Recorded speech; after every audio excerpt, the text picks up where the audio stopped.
Is living, सजीव क्या है। व्हाट इज लिविंग, सजीव क्या है, इनकी परिभाषा क्या है। दूसरा है कैरेक्टर्स ऑफ लिविंग ऑर्गेनिजम्स, यानी कि सजीवों के क्या क्या गुण विशेषताएं हैं। तीसरा हमारा है difference between the living and non living things, यानी कि सजीव और निर्जीव में क्या अंतर है, या सजीव जो है वह किस प्रकार से निर्जीव से डिफर करते हैं। और चौथा हमारा है some examples of the living organism, यानी कि सजीवों की क्या क्या उदाहरण है। पहला हमारा है व्हाट इज़ लिविंग। जैसा कि हम लोग जानते हैं कि सजीव यानी कि लिविंग ऑर्गेनिजम्स, जनरली हम लोग बोलते हैं कि जो चल सकता है उसको हम लोग सजीव कहते हैं, जो दौड़ सकता है उसको हम लोग क्या कहते हैं, लिविंग ऑर्गेनिजम्स कहते हैं, जो खा सकता है, उड़ सकता है, उसे हम लोग क्या कहते हैं, सजीव कहते हैं। लेकिन अगर हम लोग मानव यानी कि विज्ञान पर आधारित बनाए गए उपकरणों की बात करें तो ट्रेन जो अपनी पटरियों पर क्या करती है, पूरी रफ्तार से दौड़ती है। हमारी गाड़ियाँ क्या करती है, सड़कों पर बहुत तेज़ी से चलती है। और हमारे एरोप्लेन्स, साथ साथ हमारी रेलगाड़ियाँ एवं हम लोगों के द्वारा बनाया गया रोबोट्स जो आसानी से बहुत ही कम समय में बड़े बड़े कार्य कर लेते हैं।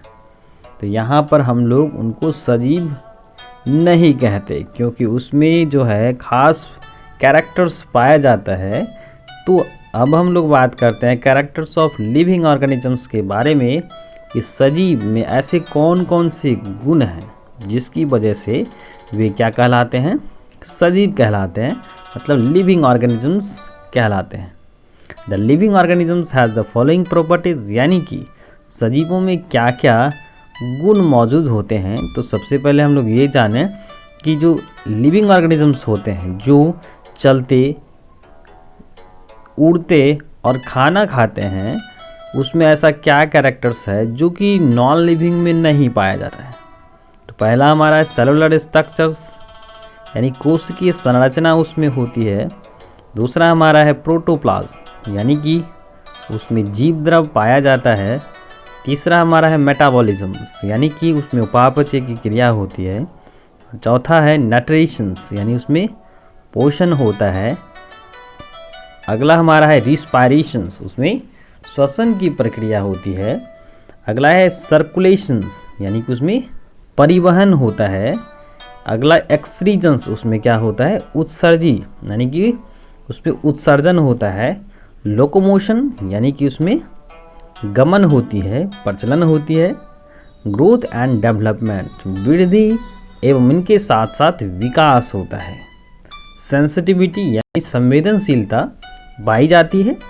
और अगला हमारा है रिप्रोडक्शंस, यानी कि प्रजनन, जिसमें क्या करते हैं, अपनी जैसी संतान को वो जन्म देते हैं। और अगला हमारा है डेथ, यानी कि मृत्यु। सभी सजीवों की क्या होती है, मृत्यु होती है। आगे हम लोग बात करें difference between the living and non living things, यानी कि सजीव और निर्जीव में क्या क्या अंतर है।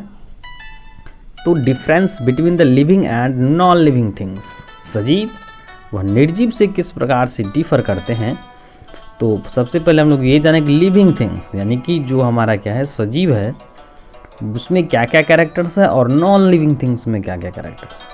पहला हमारा लिविंग थिंग्स ग्रो, मतलब कि सजीव क्या करते हैं, ग्रो करते हैं, उसमें वृद्धि पाई जाती है। एंड नॉन लिविंग में क्या होता है, non living things do not grow, उसमें क्या होता है, ग्रोथ नहीं होता है। अगला हमारा है लिविंग थिंग्स ब्रेथ, यानी कि सजीव सांस लेते हैं, लेकिन non living things do not breath, यानी कि वे श्वास नहीं लेते हैं। लिविंग थिंग्स नीड फूड, सजीवों को भोजन की आवश्यकता पड़ती है, लेकिन non living things do not eat food, यानी कि वे भोजन ग्रहण नहीं करते हैं। लिविंग थिंग्स मूव, यानी कि वे क्या करते हैं, गमन करते हैं। उसमें ऐसा लोकोमोटरी ऑर्गन होता है जिस वजह से वे एक स्थान से दूसरे स्थान जा सकते हैं, मतलब उसमें मूवमेंट होता है। लेकिन नॉन लिविंग थिंग्स में क्या होता है, मूवमेंट नहीं होता है। That means non living things do not move.